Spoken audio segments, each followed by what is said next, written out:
চলে যাওয়ার পর উট আরাম করবে, মালিক আরাম করবে। যখন মনজিলে এলো, আরাম করার টাইম যখন চলে এলো, তখন হযরত তালহা বলছেন, উসমান বিন তালহা বলছেন, ও বুবুজান, এইবার এই জায়গাটা আরাম করব, নামতে হবে।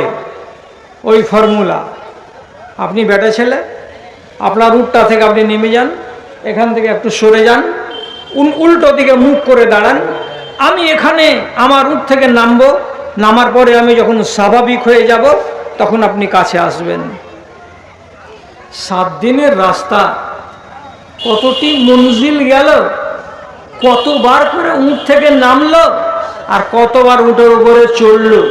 একটা আজনাবী মেয়ের জন্য একটা সাহাবীকে এতবার উটের কাছ থেকে দূরে যেতে হলো, আর এতবার আবার উল্টো দিকে মুখ করে দাঁড়াতে হলো। দুইজন এই কাজটা যে একাধারে করে চলে যাচ্ছে, একাধারে করে চলে যাচ্ছে, কেন করে যাচ্ছে? এই জন্য করে যাচ্ছে, এটার নাম হলো ঈমান। এই জিনিসটাকে বলা হয় ঈমান। কেন? আজ নয়, কাল নয়, দীর্ঘ 10 বছর 11 বছর আগে আল্লাহ রাব্বুল আলামিনের নবী আমাদের জন্য বিধান দিয়েছিলেন। কি বলে বিধান? যে ছেলেরা মেয়েদের দিকে তাকাতে পাবে না। সূরা নূর 30 নম্বর আয়াত। তারপরে আল্লাহ রাব্বুল আলামিন সূরা নূরের 31 নম্বর আয়াতে বলেছেন মেয়েরা ছেলেদের দিকে তাকাতে পাবে না। তো যখন ছেলে মেয়ের দিকে তাকাবে না আর মেয়ে ছেলের দিকে তাকাবে না, তাহলে কোরআনের আয়াতকে যদি না মানি, তাহলে আমি কোন মুসলমানের মুসলমান? নবীর কথাকে যদি গ্রাহ্য না করি, তাহলে আমি কোন মুসলমানের মুসলমান? যদি এইভাবে নিজের মন মতো করে জীবন কাটাই আর কোরআনের উল্টো করে চলে যাই, তাহলে আমাদের মতো মানুষগুলোকে আল্লাহ রাব্বুল আলামিন পছন্দ করবেন না। ঈমানের তাগিদ ছিল, এই জন্য দুটা বেটা ছেলে এই কাজ করেই যাচ্ছে, আর এইভাবে তারা চলেই যাচ্ছে। জি ভাইজান, আমি তো জানি না, আমাকে আদৌ একবার কেউ ফোন করে বলেনি। আমির হোসেন ছাত্র, এখানে উঠবো তার 2 মিনিট আগে বলছে মেয়ে ছেলেদের কথা কিছু বলেন।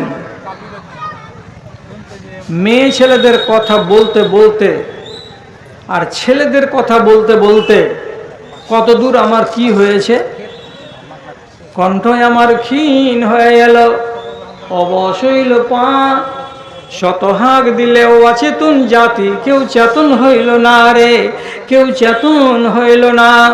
রাখতে হবে যে আমরা শুধু আল্লাহ রাব্বুল আলামিনের নজরে খারাপ হয়ে আছি তা নয়, আমাদের মতো এই মানুষগুলো জীব জন্তুর কাছেও খারাপ আছি। আর আমি যদি নিজেকে শুধরাতে পারি, তাহলে যেমন আল্লাহর নজরে প্রিয়, তেমনি দুনিয়ার মানুষের নজরে প্রিয়, তেমনি যত মাখলুকাত আছে সবার নজরে প্রিয়। আমরা সবারই কাছে ভালো হতে পারি না। কেন পারছি না? যেটুকু ঈমান বেঁচে ছিল, সেই ঈমানটুকুকে লুটে নিয়ে আমাদেরকে শেষ করে দিল বর্তমান জমানার অ্যান্ড্রয়েড মোবাইল। এমন কোন ছেলে যার হাতে অ্যান্ড্রয়েড মোবাইল নাই? আর এমন কোন মেয়ে যে লেখাপড়া করে আর তার হাতে অ্যান্ড্রয়েড মোবাইল নাই? এমন কোন ছেলে যার মোবাইলে 20টা মেয়ে ছেলের ফোন নাম্বার নাই? আর এমন কোন মেয়ে আছে যার মোবাইলের ভেতরে 10 থেকে 15টা ছেলের ফোন নাম্বার নাই, বন্ধুর ফোন নাম্বার নাই? এক একটা আছে এরকম নেককার, পরহেজগার, দিনদার, আল্লাহওয়ালি। 100টার ভেতরে যদি 3টা বেরিয়ে যায় তো আল্লাহর দয়া, বাকি 97টাই বের হবে না। আর ডুমুরিয়া লোক, আপনারা আমার উপরে রাগ করিয়েন না। এই যুগের নারীরা, একটা কথা ওদের মগজে উঠে গেছে, কি নিজে নিজে যদি একটা বেটা ছেলে চয়েস করতে না পারিস, বেটা ছেলে পাবি না। জলদি একটা ঢুঁড়েলে খুঁজেলে যেমন করে পারবি একটাকে চয়েস করেলে। এই যুগে কোনো মাকে আর কোনো বাপকে মেহনত করে কষ্ট করে ছেলে খোঁজ করতে যেতে হয় না। আর মান করে যদি আপনি ছেলে খোঁজ করবেন, এই ছেলেটা ভালো, আমার মেয়ের আমি বিয়ে দেবো এর সঙ্গে, তো ওই মেয়েটা ওই ছেলের সামনে চেহারা দেখাবার জন্য আসবে না। আর যদি আসে তো মুখে পাউরুটি ভরে বসে থাকবে, কথাই বলবে না। কেন কথা বলবে না? আমি বিয়ে একে করব না, কেন যে আমার হিসাব লাগা আছে। যদি নারী সমাজ এত নিচে নেমে যায়, আর যদি পুরুষ সমাজ এত বাড়াবাড়িতে মেতে যায়, তাহলে পরে আপনি বলুন আল্লাহর দুনিয়াতে ইমানদার কোথায় আছে? আরে দিনের উপরে জিদ দেখাও, অধর্মের উপরে জিদ দেখাচ্ছ কেন? ইমানের উপরে জিদ দেখাও, বেঈমানের উপরে জিদ দেখাচ্ছ কেন? ওই মেয়েগুলো, যেই মেয়েগুলোর সম্বন্ধে এর আগে আলোচনা হয়েছে এবং আমরা নিজের কানে শুনেছি, আর আমার দেশের মেয়েরাও শুনেছে। উম্মে সালমা নামক মেয়ে মক্কা থেকে হিজরত করে মদিনা যাবে। ওর স্বামী চলে গেছে আগে। ও যখন যাবে তখন ওর কোল থেকে ওর কোলের বাচ্চাটাকে ছিনিয়ে নিল ওর বাড়ির লোকেরা, নিয়ে বলছে যাবি তো যা, এবার যা না, তোকে কে মানা করছে, যা।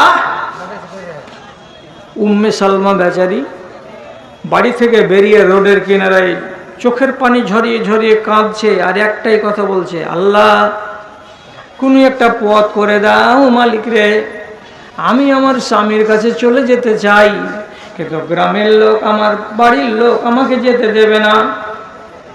আমার কোলের বাচ্চাটাকে কেড়ে নিয়েছে, আমি যদি আমার কোলের বাচ্চাকে রেখে দিয়ে চলে যাই, আমার জান কষ্ট পাবে, এবং আমার চাইতে আমার কোলের বাচ্চাটা বেশি কষ্ট পাবে, খেতে পাবে না, অনাহারে মরবে। এই জন্য আমি তাকে ছেড়েও যেতে পারি না। আল্লাহ তুমি আসমান থেকে ব্যবস্থা করে দাও। 3 দিন 4 দিন 5 দিন 6 দিন কান্না করা যখন হলো, তখন গাঁয়ের লোকেরই জানের দয়া হলো।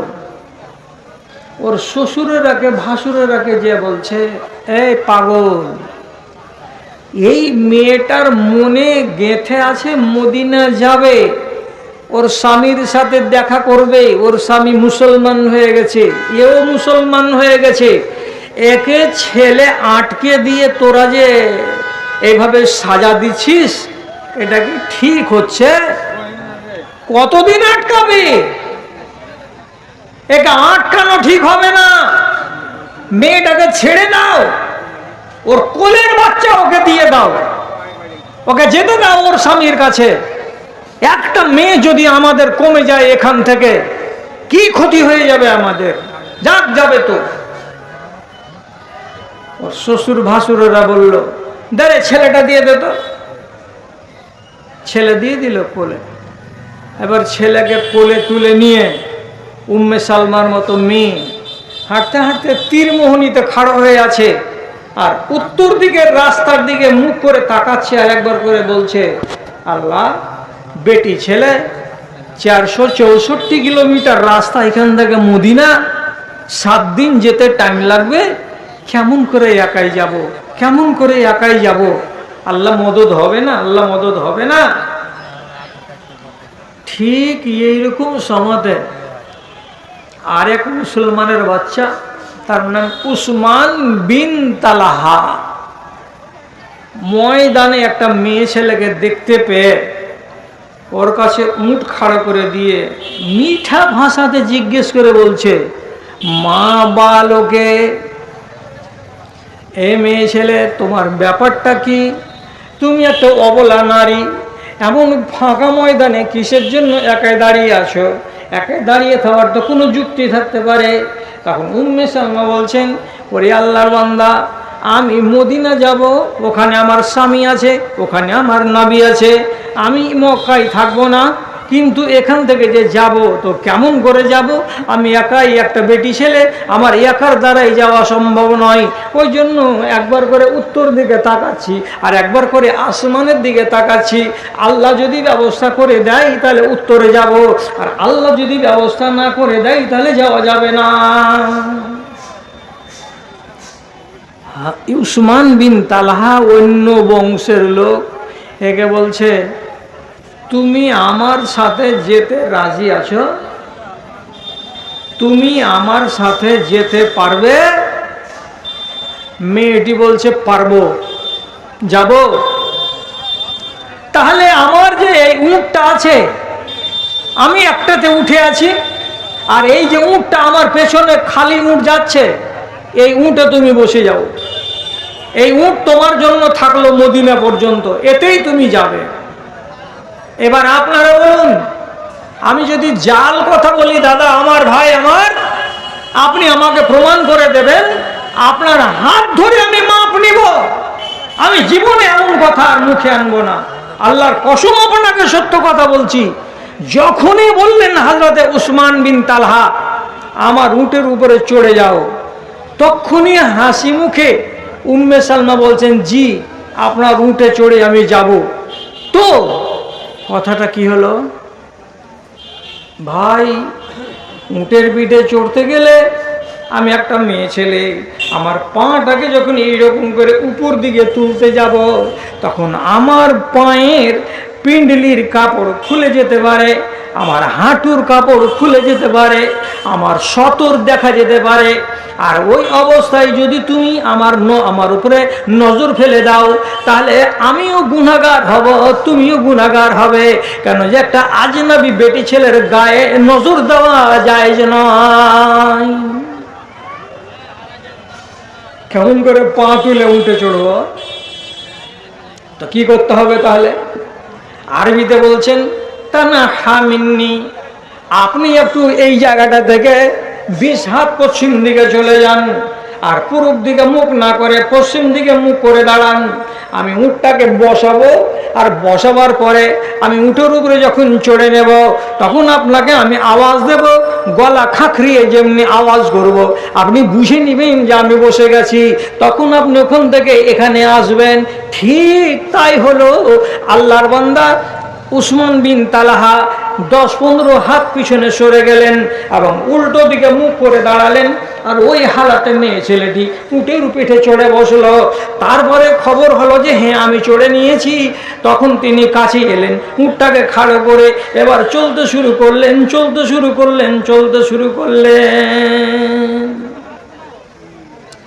উট থেকে নামতে গেলেও তো পায়ের সতর খুলতে পারে। 1 মঞ্জিল 12 মাইল চলে যাওয়ার পর উট আরাম করবে, মালিক আরাম করবে। যখন মঞ্জিলে এলো, আরাম করার টাইম যখন চলে এলো, তখন হযরতে তালহা বলছেন, উসমান বিন তালহা বলছেন, ও বুবুজান, এইবার এই জায়গাটা আরাম করব, নামতে হবে। ওই ফর্মুলা, আপনি বেটা ছেলে, আপনার উটটা থেকে আপনি নেমে যান, এখান থেকে একটু সরে যান, উল্টো দিকে মুখ করে দাঁড়ান। আমি এখানে আমার উট থেকে নামবো, নামার পরে আমি যখন স্বাভাবিক হয়ে যাব, তখন আপনি কাছে আসবেন। 7 দিনের রাস্তা, কতটি মঞ্জিল গেল, কতবার করে উট থেকে নামলো, আর কতবার উটের উপরে চড়লো। একটা আজনাবী মেয়ের জন্য একটা সাহাবীকে এতবার উটের কাছ থেকে দূরে যেতে হলো, আর এতবার আবার উল্টো দিকে মুখ করে দাঁড়াতে হলো। দুইজন এই কাজটা যে একাধারে করে চলে যাচ্ছে, কেন করে যাচ্ছে? এই জন্য করে যাচ্ছে, এটার নাম হলো ঈমান। এই জিনিসটাকে বলা হয় ঈমান। কেন? আজ নয়, কাল নয়, দীর্ঘ 10 বছর 11 বছর আগে আল্লাহ রাব্বুল আলামিনের নবী আমাদের জন্য বিধান দিয়েছিলেন, কি বলে বিধান যে ছেলেরা মেয়েদের দিকে তাকাতে পাবে না। সূরা নূর 30 নম্বর আয়াত। তারপরে আল্লাহ রাব্বুল আলামিন সূরা নূরের 31 নম্বর আয়াতে বলেছেন মেয়েরা ছেলেদের দিকে তাকাতে পাবে না।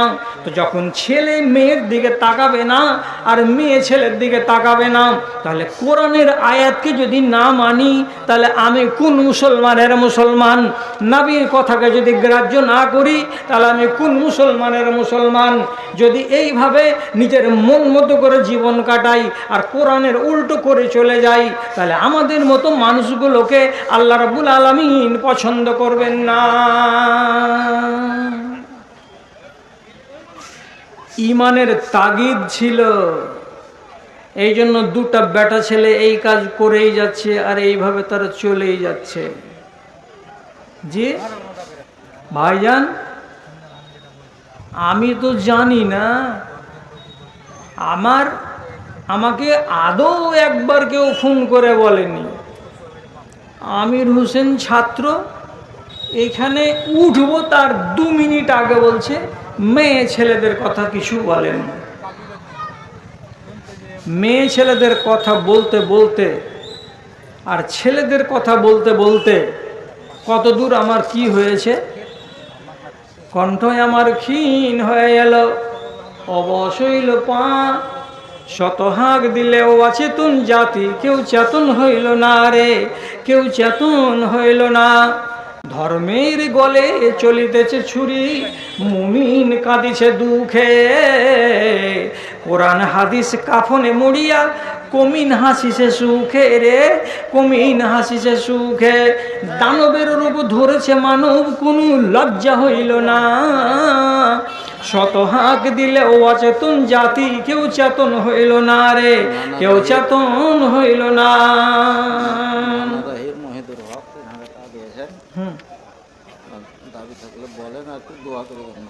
দূরের মানুষ, দূরের মানে নানা রাহি, তো এইটি হলো নাকি আর হবে না মনে হয়েছে, করবো না। আচ্ছা ঠিক আছে, আমি এটা হাতে রাখছি, আমি নাম্বার কালে আপনার বা আর একটা যদি পাই তো ইনশাল্লাহ একসাথে দোয়া করে দেবো। হ্যাঁ ঠিক আছে, হাতেই থাকবে। আচ্ছা আচ্ছা ঠিক আছে। মেয়ে কত বছর বয়সে মারা গেছে? কত বছর? ও বড় মানুষ, আচ্ছা ঠিক আছে ঠিক আছে। বলছিলাম যে আমার চুল দাড়ি সব পেকে গেল, কবরে যাওয়ার বয়স হয়ে গেল, যেহেতু আমি 63 বছর রান করছি। আমি কতদিন থেকে কাজ করি? তো 1975 সাল থেকে এই কাজ করি। তাহলে পৃথিবীর গ্রাম কত দেখেছি, আর মাদ্রাসা কত দেখেছি, গলি কত দেখেছি, আর মাদ্রাসার প্রাঙ্গণ কত দেখেছি, আর কত জালসাতে আমি জালসা করেছি, ওয়াজ করেছি, ওইটা আমি হিসাব দিতে পারবো না, আমার 2 ফেরেশতা হিসাব দিবে। কিন্তু কি হয়েছে, জাতিকে যত কথা বলছি এদেরকে কি কাছে টেনে আনতে পারছি? পারি না। যত কথা বলা যাচ্ছে এরা আরো দূরে সরে সরে সরে সরে চলে যাচ্ছে। ভাই আমার সময় মতো আমি যাব, যেটা আমাকে বলা হয়েছে সেভাবে আমাকে এগোতে হবে। আমি মুসনাদে আহমদের একটা হাদিস আপনাদেরকে শোনাচ্ছি। তা কি, হাদিসটা শুনবার আগে আপনাদেরকে একটা কড়া কথা বলছি, আমার কথাটা নয়, এটা নবীজির কথা, যে আমলে পরিপূর্ণ থাকতে গেলেও 3টি দোষের কারণে মানুষ প্রথমে জাহান্নামে যাবেই। এক, আপনার উপরে যদি আপনার বাপ আর মা নারাজ থাকে তাহলে পৃথিবীতে কোনো ওষুধ নেই যে আপনাকে জান্নাতে ঢুকানো যায়, কোনো ওষুধ নেই। 70 বছরের মা আর 75 বছরের বাপ, ওই বয়সে তারা রান্না করছে, আর আপনি 2 ছেলে নিয়ে আর বাড়িওয়ালিকে নিয়ে মচর মচর করে ভাজছেন আর খাচ্ছেন। এই ছেলে জীবনে জান্নাতের মুখ দেখতে পাবে না প্রথম চান্সে। এক, আর যারা মদ পান করতে করতে করতে করতে মরে গেল ওই হালাতে, কোনো চান্স নেই ওর। আর যে নারী মাথায় কাপড় দিতে শিখেনি, যে নারী নিজের গা, নিজের হাত, নিজের বুক, নিজের পেট, নিজের লজ্জাস্থানের হিফাজত করতে পারেনি, যে নারী এক কথায় পর্দাশীলা নয়, যে নারী এক কথায় বেহায়া, এই নারীকে কোনো ওষুধ দিয়ে আল্লাহ জান্নাতে প্রথম চান্সে ঢুকানো যাবে না। অথচ 3 জায়গাতেই আমাদের ব্যাধি এত সাংঘাতিক, না দুনিয়ার কোনো মেয়ে মানছে তার কথা, না দুনিয়ার কোনো ছেলে মানছে তার কথা, আর না দুনিয়ার কোনো নেশাখোর মানছে তার নিজের কথা, কেউ মানে না। কত বড় জল্লাদ আমরা হয়েছি এই দেশে।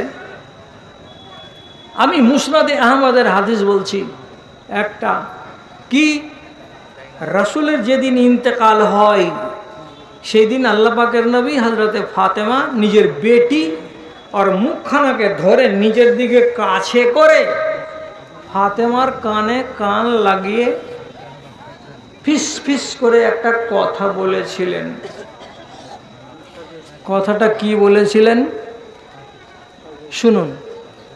নবীজি বলছেন, আমার মরার পরে আমার পরিবারের মধ্য থেকে খুব তাড়াতাড়ি কবরে যার সঙ্গে আমার দেখা হবে সেটা হলো আমার বেটি ফাতেমা। বুঝা গেল? খুব তাড়াতাড়ি আমার পরিবারের মধ্য থেকে কবরে যাবে কে? তো আমার বেটি ফাতেমা যাবে। পরিবার কারা? 9টা বিবি পরিবার। পরিবার কারা? তো হযরতে ফাতেমা পরিবার, আলী পরিবার, হাসান এবং হুসাইন পরিবার। এতগুলো লোকের ভেতরে সর্বপ্রথম আমার সঙ্গে কবরে মোলাকাত করবে কে? তো আমার বেটি ফাতেমা। 6 মাস হয়েছে যখন, তো একদিন হযরতে ফাতেমার সম্পর্কে হলো নানি আসমা বিনতে উমাইস, একটা বেটি ছেলে নাতনির বাড়ি এসেছে। এসে নিজের নাতনিকে ধরে ফাতেমাকে বসিয়ে চাটাইয়ের উপরে বলছে, নাতনি শোন, মক্কাতে যখন প্রথম ইসলাম আত্মপ্রকাশ করে তখন জালিমদের জুলুমকে সহ্য করতে আমরা পাচ্ছিলাম না, তাই আমাদেরকে রসুল বলেছিলেন হাবাসা হিজরত করতে। আমরা মক্কা ছেড়ে চলে গেছিলাম অত দূর দেশে হিজরত করে, ওখানে 6 মাস 7 মাস 8 মাস কি করে কাটিয়েছি সে কথাগুলো তোকে ওই শোনাবো সেই যুগের, একটু কান লাগা। বলতে শুরু করেছেন, বলতে যদি শুরু করেছেন তো হযরতে ফাতেমা নানির কথার দিকে কান লাগাই না। 7,600 টাকা মেয়েদের। আচ্ছা আলহামদুলিল্লাহ, খুব ভালো। এই এক্ষুনি হয়ে যাবে, টাইম হয়ে গেছে, খুব ভালো।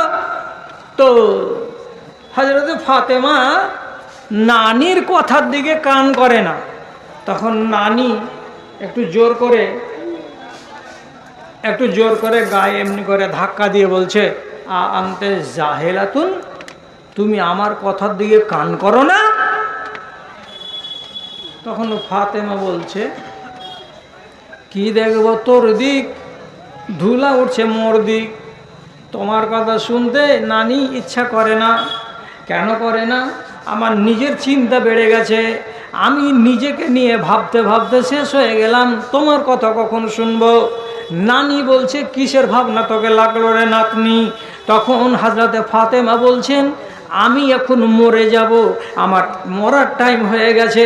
কারণ যে আমার আব্বার কবরে যাওয়া 6 মাস হয়ে গেল, আর তিনি বলেছেন আমাকে যে তাড়াতাড়ি আমার পরিবার থেকে আমার বেটি ফাতেমা কবরে আমার সঙ্গে দেখা করবে, এর মানে আমি দুনিয়াতে আর বেশি দিন বাঁচব না। তো কি হলো? বলছে, নানি যেটা রোগ আমাকে ধরেছে সেটা হলো এই, আমি জীবনে কোনোদিন কোনো বাইরের মানুষের সামনে যাইনি। আমি লম্বা না আমি চওড়া, আমি বেটে না আমি খাটো, আমি কেমন, কোনো লোক আমাকে দেখেনি। কিন্তু একটা কথা তো জানো, যখন মেয়ে হোক আর ছেলে হোক মারা যাবে, ওকে গোসল দেওয়াবে, গোসল দেওয়ার পরে কাফন পরাবে, আর কাফন পরানোর পর যখন পায়ের দিকে একটা, বুকের সামনে একটা, মাথার দিকে একটা শক্ত করে গিট মেরে দেবে কাফনের গায়ে, তখন তো কাফনটা তো গায়ে এঁটে এঁটে সেঁটে সেঁটে লেগে থাকবে। আর ওই হালাতে যখন মদিনার লোকেরা আমার জানাজাতে হাজির হবে আর আমাকে খাটলিতে শোয়ানো থাকবে, তখন আমাকে দেখে তো যে কোনো বেটা ছেলেই বলতে পারবে, আহারে ফাতেমা এত পাতলা বেটি ছেলে, আহারে ফাতেমা এইরকম লম্বা মেয়ে ছিল। তাহলে আমি মরার পরে কাফনে যখন আমাকে ল্যাপটানো থাকবে, তখন আমাকে দেখে লোকেরা চিনে নিবে যে আমি মোটা না পাতলা, আমি লম্বা না চওড়া। যদি এই কথাটা দেশের লোক জেনে নেয়, চিনে নেয়, তাহলে আমার পর্দা থাকলো কোথায়? আমার পর্দা গেল কোথায়? মরার পরে পর্দা নিয়ে ভাবছে কে? তো ফাতেমা। আর ফাতেমার বেটিরা জিন্দা অবস্থাতে পর্দার কথা ভাবে না, কত দুঃখ লাগে। শেষে নানি বললেন শটের উপরে কথা, নাতনি তোমার একটা উপকার করে দেব আমি। কি উপকার করবে? আত্মাখাজলাকে খাসাবান, আমি তোমার জন্য 4খানা জঙ্গল থেকে লকড়ি কুড়িয়ে নিয়ে আসব। লকড়িগুলো 4খানা সমান হবে। যেদিন তুমি মারা যাবে আর যেদিন তোমাকে তাঁবুতে শুইয়ে দেওয়া হবে, সেই দিন তোমার তাঁবুতের 4 কোণাতে 4খানা লকড়িকে এইরকম করে খাড়ো করে বেঁধে দেব। আর তারপরে করা হবে কি, 4খানা লকড়ির উপরে একটা চাদর টাপ চাপিয়ে দেওয়া হবে। আর চাদর যদি চাপিয়ে দেওয়া যায় তাহলে সেটা টপ্পরের মতো দেখাবে, তোমাকে বাইরের লোক আর কেউ দেখতে পাবে না। ফাতেমা লম্বা না ফাতেমা চওড়া, ফাতেমা বেটে না ফাতেমা কেমন, ফাতেমা পর্দার ভেতরেই থাকবে। যেমন জীবিত অবস্থায় ফাতেমাকে কোন দুনিয়ার লোক দেখতে পায়নি, মরার পরে তেমনি ফাতেমাকে কেউ দেখতে পাবে না। যদি এটা করে দিই তো কেমন হয়? হযরতে ফাতেমা বললেন, বারাকাল্লাহ ফিক, আপনার সংসারে, আপনার রুজিতে, আপনার আমলে আল্লাহ বরকত দিক। নানি এ কাজটা তুমি করে দিও। হযরতে ফাতেমা মারা গেলেন, ঠিক ওই রকম করে তার লকড়ি কাঠি বেঁধে দিয়ে তার তাঁবুতটার উপরে চাদর চাপিয়ে টপ্পর বানিয়ে দেওয়া হলো। বাহিরের লোক হযরতে ফাতেমাকে দেখতে পেল না। আমি বলতে চাইছি আমার এ দেশের বেটিগুলোকে, তোদের মা ফাতেমা মরবার আগে মরার পরের পর্দা নিয়ে ভাবতে ভাবতে তার দিন চলে গেছে। আর তোরা ফাতেমার বেটি আর নাতি আর পত্নী, তোদের কেন জিন্দা অবস্থাতে পর্দা করার কথাটা মাথাতে আসে না?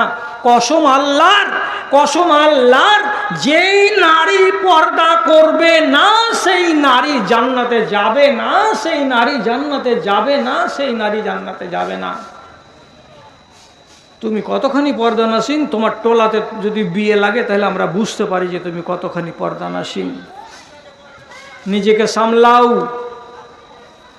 নিজেকে কেমন করে সংবরণ করবে করো, এখনো তোমার কাছে টাইম আছে। আর আমি যদি এই বিষয়ের উপর আমি বলেই চলে যাই তাহলে আমাদের লক্ষ্যটা মার খাবে। এই জন্য আর আমি এই বিষয়ের উপরে কোনো কথা বলছি না। ভাইজানেরা, আপনাদেরকে বলছি, বানি আদম, আদমের বাচ্চা ভুল করছেন, পাপ করছেন, পাপটাকে সাথে সাথে মিটিয়ে নেওয়ার চেষ্টা করেন। মিটিয়ে নেবেন কি করে? রাতের বেলায় কখনো কেঁদে, যখন নমাজে যাবেন তো একামত আর আজানের মাঝখানে সুযোগ নেবেন একবার মাপ চাইবার। আর মাপ চাইবার জন্য আল্লাহ রাব্বুল আলামিন সব থেকে ছোট্ট একটি দোয়া দিয়েছেন। যারা আম পাবলিক, যারা বেশি পড়া নয়, তাদের জন্য একটা ছোট্ট দোয়া আছে। সে দোয়াটাকে ওকে বলতে থাকতে হবে মাঝে মাঝে। কি বলতে হবে? আস্তাগফিরুল্লাহ। কি বলতে হবে? আস্তাগফিরুল্লাহ। আল্লাহ তোমার কাছে মাপ চাইছি, আল্লাহ তোমার কাছে মাপ চাইছি। আপনি এই কথাটা যদি বলেন তাহলে আপনার গুনাহগুলো তিলে তিলে তিলে তিলে তিলে তিলে ঝরে ঝরে ঝরে ঝরে যাবে। কাবিরা গুনাহ কি করে মাফ করতে হয় তার জন্য দোয়া ছিল, কিন্তু বলার আমার কাছে এখন সময় নাই। আল্লাহ পাকের নবী নিজের কথা বলছেন, ইন্নী সাআতুবু মিয়াতা মাররাতিন ফিল ইয়াউমি ওয়াল লাইলাতে। আল্লাহ পাকের নবীর কোনো পাপ ছিল না, তথাপি তিনি বলছেন আমি দিনে এবং রাতে 100 বার করে আস্তাগফিরুল্লাহ পড়ি, আমি 100 বার করে আল্লাহর কাছে তওবা করি, আল্লাহকে বলি আল্লাহ আমাকে মাফ দাও, আল্লাহ আমাকে মাফ দাও।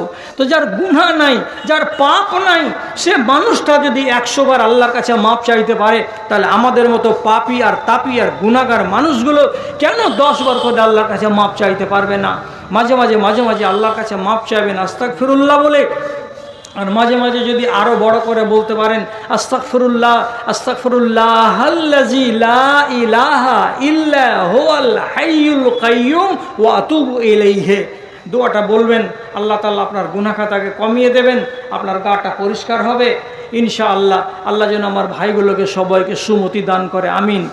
এইবার কথাটা হলো যে মহিলাদের কাছ থেকে 7,500 টাকা দান এসেছে। এই দানটা কিন্তু যথেষ্ট নয়। মা খালারা কেবলমাত্র 2 টাকা 5 টাকা দিয়েই ক্ষান্ত হয়ে গেছে।